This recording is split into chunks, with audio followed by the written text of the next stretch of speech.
Welcome to The Crunch with Crib. I'm Jess, and each episode I'll be talking with some of WA's best real estate agents and business people to find out what makes them tick and what lessons they've learned on their journey to success. Today, we're bringing you a special edition of The Crunch featuring Paul Hamilton, the General Manager of Peard Finance. Now, with all the news this week about interest rate cuts and the loosening of restrictions on lending criteria and what that means for the economy, we thought it would be a good idea to speak to an expert about what exactly that means for the everyman. So some background on Paul before we dive into the episode. As well as being one of the Peard Group's highest performing financial consultants, Paul played a significant role in influencing federal politicians to rethink their stance on the mortgage broking industry after recommendations were made by the Royal Commission that would have decimated their industry. Well qualified to speak on the topic. So whether you're an agent, whether you're looking to buy, you're looking to sell, or you know someone with a mortgage, and who doesn't, there is something here for everyone, and we recommend sharing it with your family and friends. Welcome, Paul, to The Crunch. Thank you so much for coming in. I'm really excited for today's episode because I think normally we talk to real estate agents and we're giving information for real estate agents. You're a mortgage broker, so I think that there's going to be some great info in here for, you know, the everyman as well as the real estate agent. Yeah, for sure. Yeah. So I'm excited. So tell me first, for all the listeners, can you give us a little bit of background about what you do and how you got here? Yeah, so mortgage broker for 13 years with the Peard Group, and prior to that, I worked at the Water Corporation as a business analyst. I didn't take the normal path of a finance twirly head broker in coming from a bank, and so my primary role is to help people buy houses. That is the other side of the equation, obviously, with real estate. It's one thing, people wanting to buy the house, and we like to think that we're the ones that enable it. So. Absolutely. Now, your industry has been kind of under the spotlight, I guess, in the last few years, Royal Commission, lots of stuff in the media about what you do and how you get paid and all of that kind of stuff. Where did that come from, I guess, and where are things at today for the industry? Yeah, well, it harks back to the days of the GFC nearly 10 years ago now, when there were dodgy lending practices, no doubt, both on banking and broking. I won't say that we're immune from it, but they were the days that, one day employed, create an ABN and sign here and you'll get a loan. It wasn't as prevalent as people make out, but obviously it had catastrophic consequences across the world. Mm-hmm. Then the National Consumer Credit Protection Act, really exciting stuff if you're looking for a read, came out. And on the back of that, the government back in 2015 asked ASIC to complete a review of the industry. And it was huge. It was the biggest review that ASIC had ever undertaken of any company in Australia. Mm-hmm. It lasted for 2 years. They interviewed 19 lenders, 14 aggregators, 4 online comparison sites, spoke to 3,000 customers, and they looked at 1.4 million loans. Wow. So went in and looked at actual data and came to a bunch of conclusions from that, which were pretty rosy. There were some bits on the edges that we need to improve. So that was review number one. Mm-hmm. So I guess when the findings came out, we didn't have breathe a sigh of relief because we just felt it validated what we knew, which was great. Then the Productivity Commission, another government agency, came out probably about 6 months after that for some unknown reason, but they completed their own review into home loans. And from there were some key points about, brokers provide competition. If the broking industry didn't exist and there were only the big 4 banks, they found that each lender like Suncorp, Macquarie, ING, all those smaller ones that don't have a branch network, they would have to open something like 118 branches each, which would be a massive cost. And so it was recognised at that point that, brokers fill a vital role in distributing their products. Mm-hmm. So that were the first 2 reviews. And then, as we all know, the Banking Royal Commission was launched, which became a different kettle of fish. Yeah. And so after all the extensive reviews, as a boots-on-the-ground broker, most of us thought we were relatively safe. Mm-hmm. We thought it was just going to touch on some of the other reviews that had taken place in terms of our industry, and their main targets would be the bank. Mm-hmm. But obviously, in hindsight, boy, did we get it wrong. Yeah. Tell me, and we'll come back to that, but just, I guess, to break it down for people listening, who may, and I think most of our listeners are familiar, but who may not be familiar with what a mortgage broker does. And also at the very basis, if real estate agents are telling clients to use a mortgage broker, what would be the reason for someone to do that? What do you do for them? What's the process? Yeah, and look, I guess that was the assumption that we had too, that most people knew what we did. Yes. And we found out that there was a bunch that didn't. Yeah. And we had to go through a re-education process. So at the core of it, our role is to meet with a client, understand what their needs are, and then help them apply for a loan. Now, at a very basic level, everyone just thinks about interest rate. So we all want the cheapest rate. We want to pay the least amount of fees. But for the client last week that I spoke to that's new in the country, his wife hasn't been employed for 2 years, which is one of the general criteria. He couldn't really care if his interest rate's 0.2% more than the next bank. Yeah. His motivation is to stop paying rent, get his 2 kids into a home, and that's what a broker facilitates. So, it's not just rate, it's solution-driven. And so from where to go, it's meeting them, understanding their needs, matching them with the bank, and then the fun stuff starts of paperwork and us taking all that legwork out. So instead of, this customer having to go along, drag his wife and kids for a bank appointment between 9 and 5, we'll do it on his terms and his time and do all the grunt work to make it happen.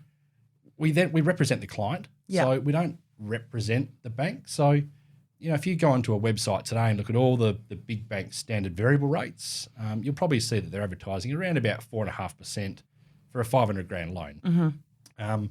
As a broker, we then have a number of websites where we can go to and what we call reprice the home loan. So if we were going to Commonwealth Bank today offering 4.5%, we go to the Commonwealth Bank website and say, Mr. Commonwealth, ANZ will do this at 3.9%. Will you match it? And invariably they will.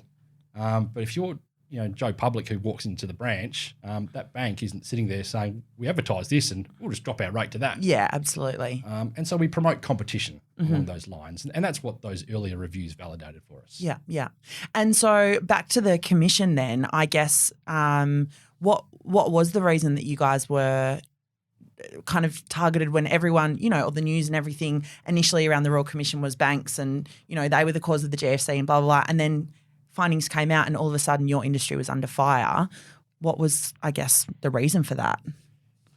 It's a hard one to say. The Royal Commission covered so many things and if you break it down to, I guess, our part of the industry, the review part was probably maybe a month. Like I said before, ASIC looked at 1.4 million loans. They interviewed 3,000 customers, 19 aggregators and lenders and so on. The Royal Commission had 137 witnesses for mortgage broking, financial planning, superannuation and the like. So there wasn't a great scope. They didn't talk to many aggregators. Can you explain an aggregator for me? Yeah, an aggregator is a middleman. So if you think let's say there's 30 lenders, there's much more, but 30 lenders, you've then got thousands of brokers. Now, for a broking company to have a contract with those 30 banks, it's not possible. And so we operate through a middleman called an aggregator. Right, okay. So the aggregator has a contract with a bank and then we are part of an aggregator. Okay, beautiful. Yeah, that's how that works. So essentially getting back to the question in terms of why, so we probably think, or most in the industry think that the people that were interviewed, who were the big banks, who may have had an agenda to try and distribute their products through their branch network because that's what they would prefer to do. Yeah.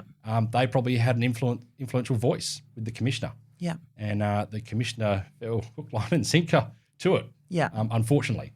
But thankfully, as we'll get to, no doubt, the politicians saw through it and changed their mind, which was great. Okay. So tell me about the process then, because there was a lot of talk amongst mortgage brokers and the industry about the commission going to be recommending that people would have to now pay for your services. Tell me about how that, I guess, initially how that made you feel. And then obviously that's not the case. So how did we get to the point where that didn't happen? Yeah, look, I love my sport and I love an event. And the Royal Commission findings, they came out on the 1st of February. Yeah. And then they were made public on the 4th of February.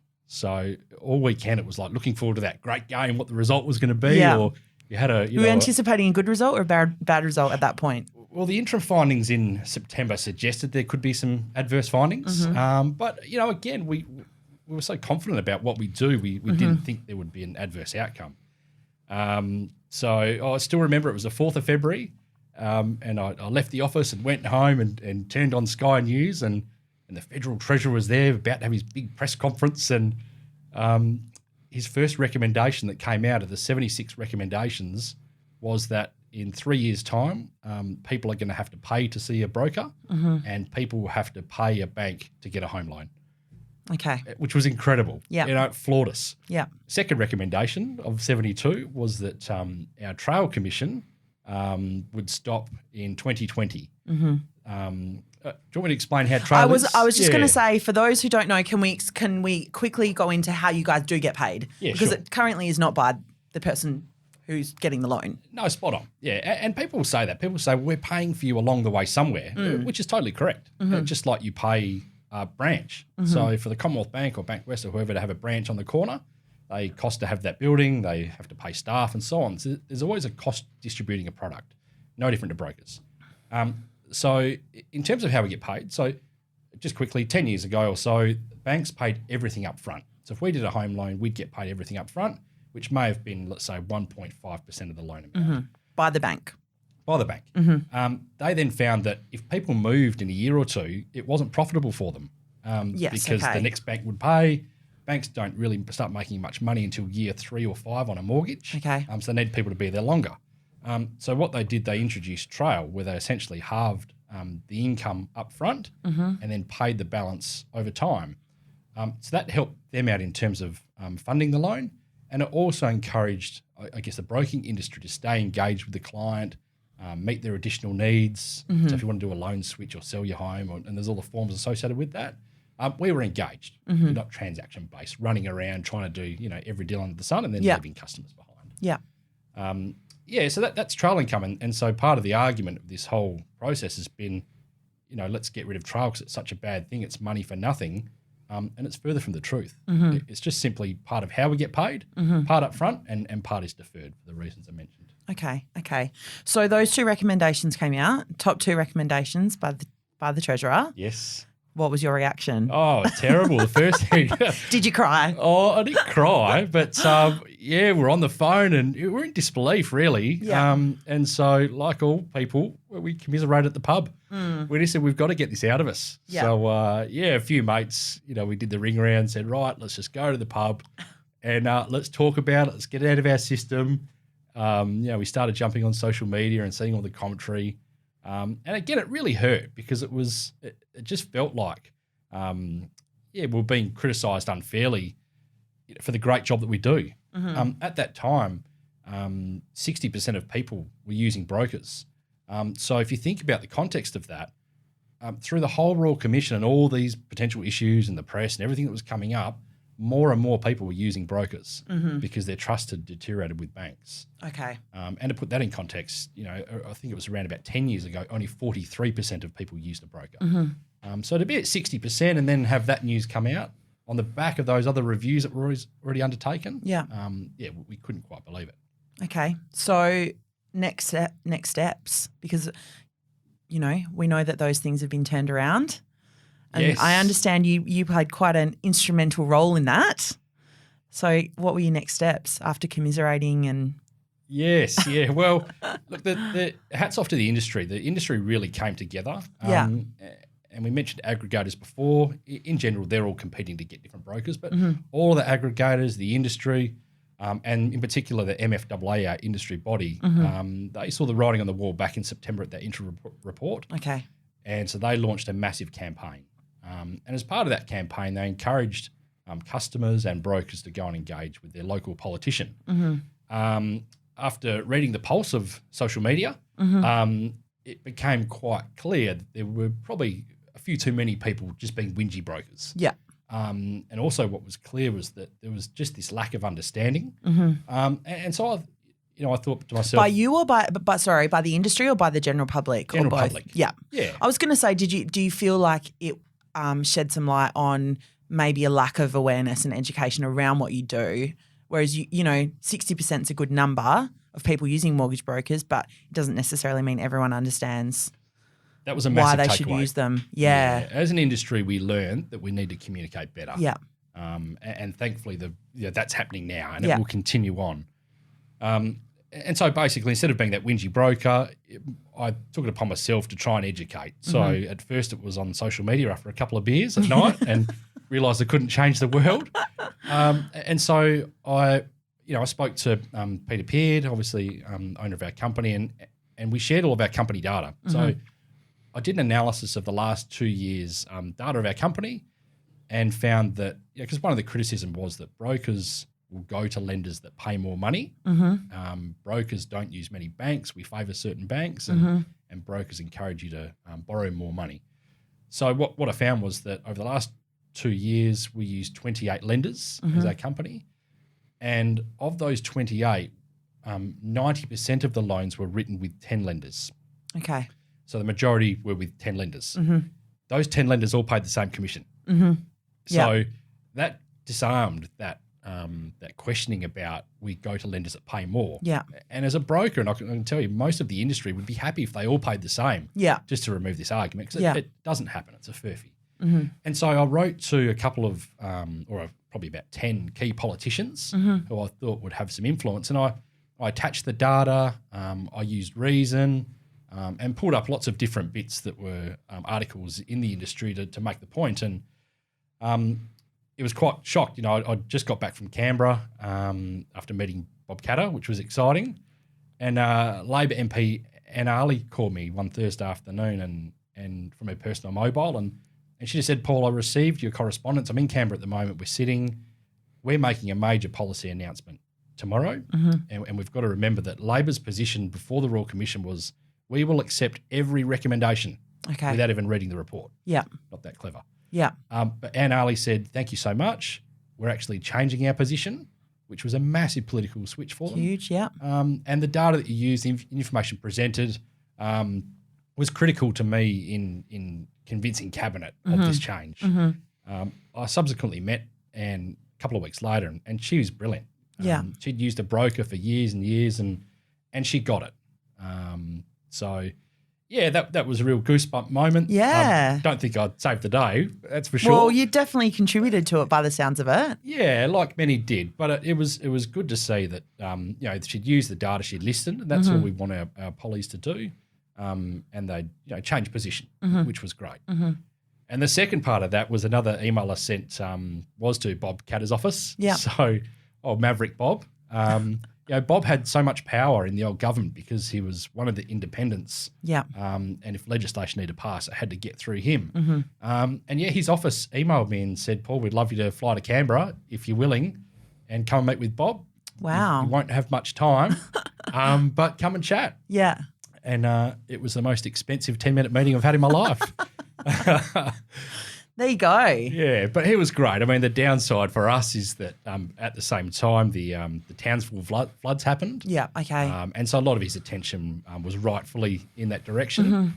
But look, he gave us the time and he was brilliant, the way he supported us. And I must say, every politician of both sides, once you got in the door, they're just people. Yeah. And they're smart people and they're hardworking. And they were great to deal with. Yeah. And they listened and got it. Yeah. And that was the moment, I guess, where we said, right, we just need to educate more because once we explain, the people are on board and understand. And you had the data to back it up. Correct. So it's so important. Instead of being that whingy broker. Yeah. You make a good argument. Yeah. And likewise, the industry isn't perfect, and that's why we have listened to the reports and done some of the things. Like one of the arguments, again, was that brokers encourage people to borrow more money. Well, if we did a loan today and you needed to borrow 80,000 and I somehow convince you to borrow 100,000, I only get paid on the 80,000. Okay. So that extra 20 that you borrow that sits in your offset account, the industry now is paid on the net balance of the loan. Okay. Yeah. So have Trails stayed in? What's been the end outcome? Where are you at the moment? Yes, so it's status quo. Okay. So the Liberals have said they'll do a review in 3 years, which the industry welcomed because now we'll communicate better and there's more effective reporting.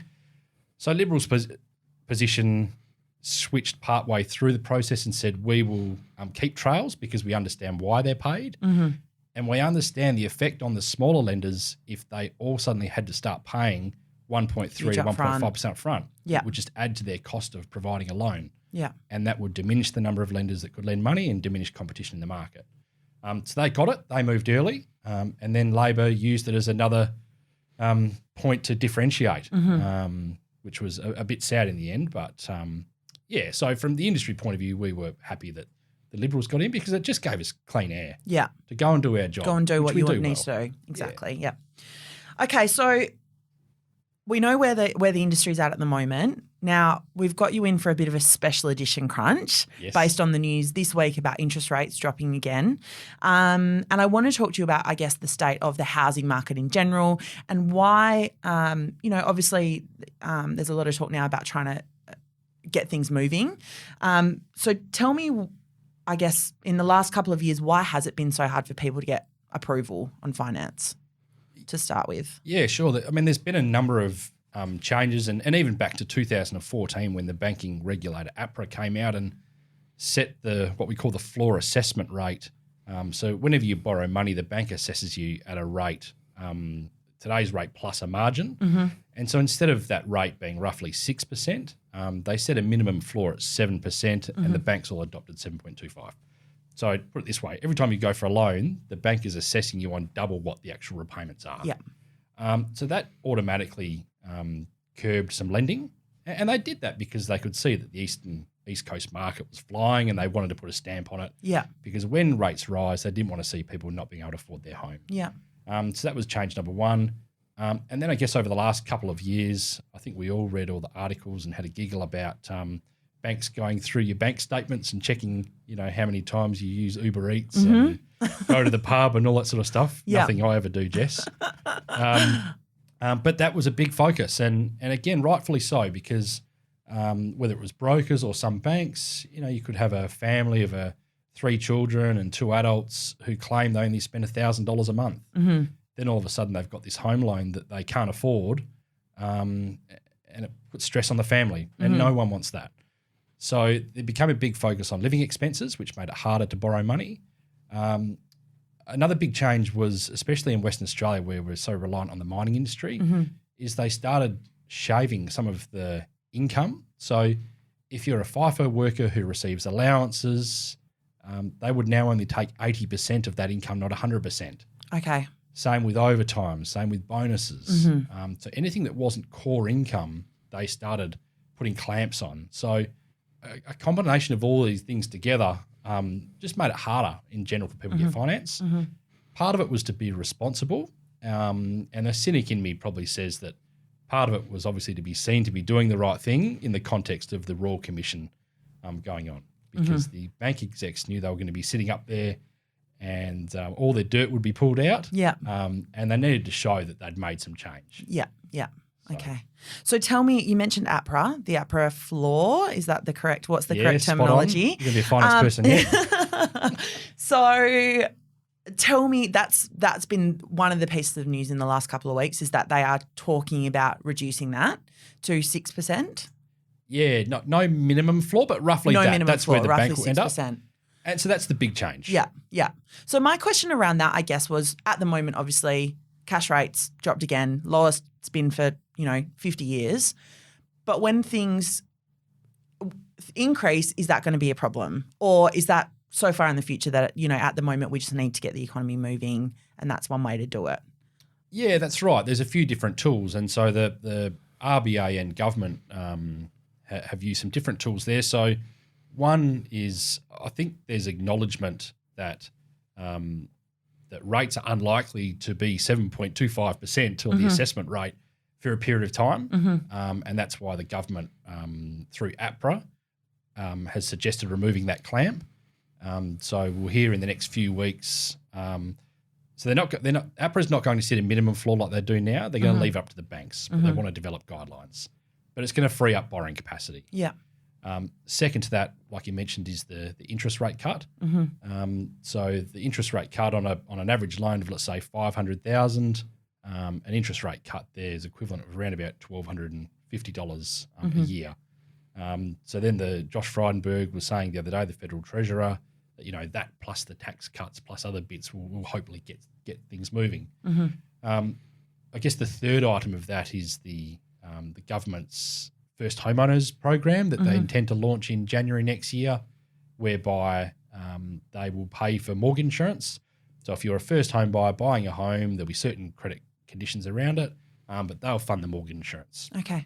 So someone buying a house for about 600 grand, borrowing 90 odd percent, that's a potential saving of, around about $15,000. Yeah. I think collectively what they do is they increase the confidence. And clearly that's what's missing, I'll only talk about WA in particular now. Yeah. That's what's missing in WA. So all these things with the low market, with the low rental vacancy rate, hopefully that's some of the stimulus that starts occurring. Yeah. The other thing that we're starting to see already, funny that the Royal Commission's ended and suddenly banks need to lend money because that's how banks make money. And with the East Coast going off the boil, banks are starting to loosen some credit policy. Okay. Whether that's because the Royal Commission's ended or whether that's because some of the measures they introduced they've realised were too strict and the default rate didn't really change. So, let's go back to doing what we're doing because, people need to borrow that money and they're not falling through the cracks. So I think we'll continue to see a bit of that over the next 6 months. Yeah. Which I think, again, will add that stimulus for people to be able to buy. Okay. If we think about an investor, for example, so if you're an investor over the last 5 or 10 years in Perth, the banks came out and changed a lot of the interest-only terms. So you might have had a property in a suburb that hasn't performed that well. You've had the loan for 10 years interest-only, and all of a sudden, two weeks before the interest-only period expires, you're told that your repayments will now go up around about $2,000 a month. Yeah. Because of how strict the lending criteria was, that person wasn't able to refinance that loan. Okay. And so they were either getting stuck with higher repayments they couldn't afford, or they had to sell the property, but their property might not have been in a great area performing well, so then they've got to take a hit. Yeah. They could have had negative equity. So again, with these loosening of some of the restrictions, hopefully that's going to unwind some of that stress that's been caused and sprinkle a bit of capital growth in and we'll all be happy. Yeah. Yeah. Let's fingers crossed. Now, interest rates, obviously the other big announcement this week. First thing I wanted to ask you about was most of the lenders, I think, this time around have announced they will pass the cuts on, or some of them have. They have. Whereas they've been criticised, obviously, in the past for not doing so. Yes. What does that mean for, for mum and dad? How much are they going to be saving money? I feel like I looked at the variable rate for Commonwealth Bank the other day and the cut, and my mortgage broker's obviously done a good job because my interest rate's still below that level. So, excellent. Will I see benefit from that? How, what does that mean for people? Yeah, so as you said, most lenders have cut the rate, which is excellent. I think there was too much political pressure for them not to.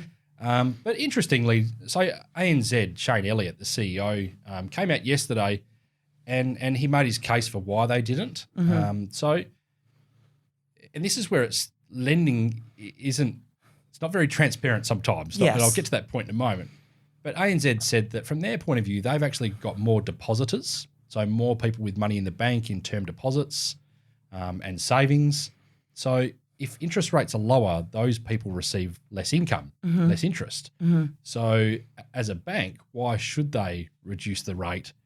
Because those depositors who are more in number will miss out. And he used the same argument about the franking credits during the election, looking after those people that rely on that money for their future income.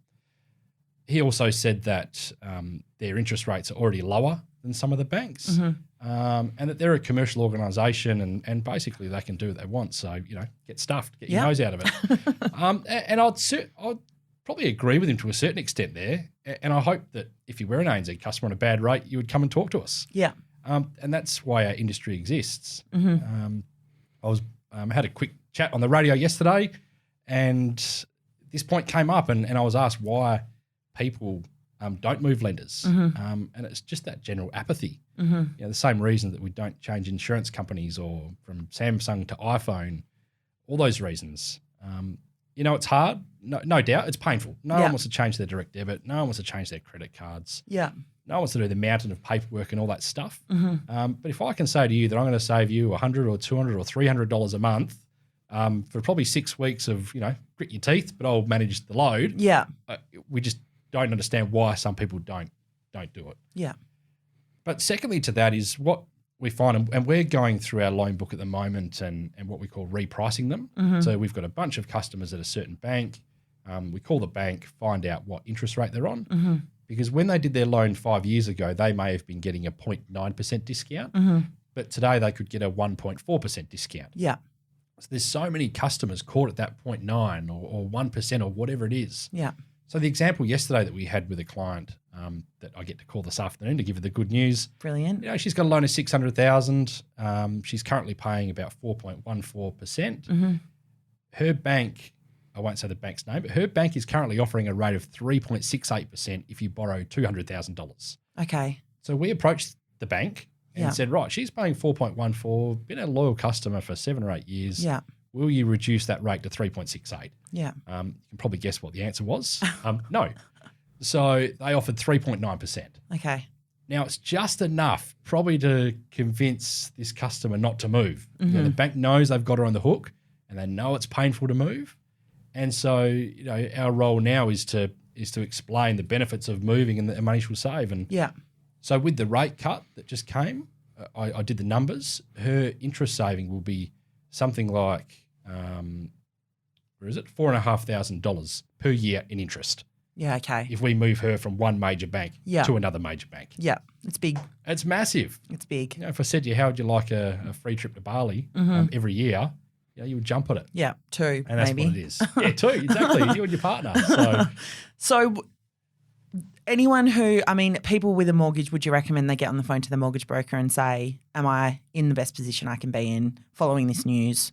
You know, what should they do? Yeah, absolutely. Yeah. And look, we get it. You know, people wonder what's in it for the broker or you're going to do some big sales job. Yeah. Again, the broking industry is very professional. I had one yesterday, a Westpac client. I went and saw him last night, actually. He's got 4 loans. Now, he doesn't want to move. He's got investment properties. He's scared about the valuations. And I said to him, look, just tell me what your interest rates are. Yeah. I'll give you some feedback as to what you could potentially get in the open market. You then call the bank and tell them that you've seen a broker. The broker's going to get me these rates. What are you going to do for me? Now, if he does that and gets a win, that's brilliant. You know, good on him. If he goes through that process and they don't offer it, then hopefully he'll come back to me and I'll take him down the path and save him a lot of money.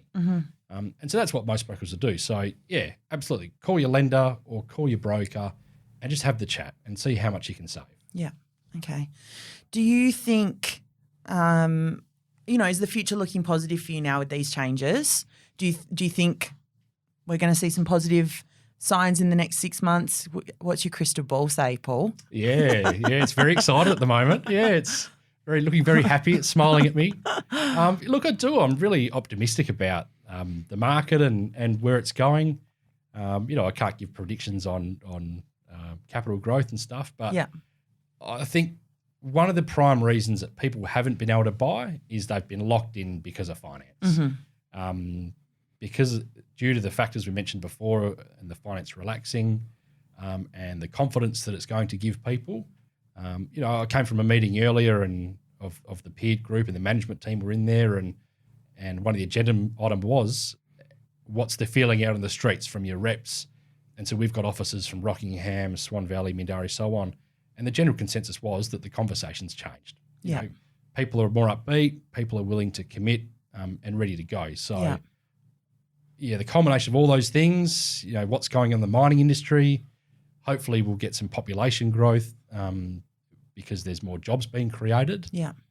The building industry's been really flat for a couple of years, so that supply and demand issue hopefully isn't there.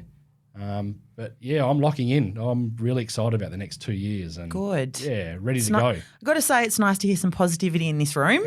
We've had a few down conversations the last few months. So I'm glad to see people are coming in with a smile now. Yeah, absolutely. Now, last question for you. Obviously, our main audience here is real estate agents. Tell me what does a really good relationship look like to you between a real estate agent and a mortgage broker? Yeah, I think it gets back to trust being the key. Yeah. I remember when I first started and I knew nothing about the industry because I didn't come from that banking background. And so I had to earn my trust. Yeah. You know, I know you interviewed Todd Utley a while ago, but Yeah. I took Todd out for golf. I'd swoon him, barbecue Chinese at Joondalup, He would have loved it. and he gave me nothing. So You should have taken him surfing. clearly, but look, and that was fine. So it took me a good period of time for people like Todd and others to win their trust, and that's okay. So when now, generally, real estate reps that I work with and know, if I say that this bank is taking 12 working days to pick up an application, so don't be silly and put 14 days for finance approval, because it won't happen. Yeah. They'll trust that advice. Yeah. I think if in that example, if people just force the issue and because they've written it on the contract, they think it will happen, they're only creating a bad experience for the buyer and the vendor, and it just invites stress. And so that's what we try to do with our reps and reps outside of our group is just communicate well and make sure that they understand what's going on in terms of the finance world and trust that we'll be doing the best we can to make the process easy and fast. And we have to respect as brokers what they're going through. You know, reps have done it so hard over the last 5 years and we get that they just want to sell the home and keep everyone happy and they've had to do price reductions and all the things they've had to do to win the business. And so we want to be the cherry on top and make it easier and make the transaction, go smooth for everyone. So communication throughout is the key. Absolutely, yeah. Beautiful. Amazing that. Paul, any final words for us before I tick you off?